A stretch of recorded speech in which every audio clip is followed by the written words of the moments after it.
Alhamdulillah hari ini sudah di perbatasan Maros Makassar.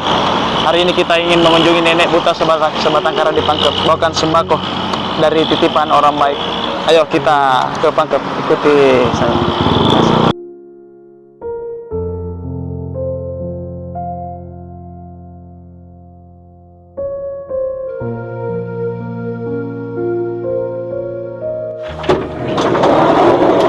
Assalamualaikum warahmatullahi wabarakatuh. Alhamdulillah sudah sampai di rumah nenek di desa apa namanya sok Bungorodi. Bawakan sembako dari titipan orang baik.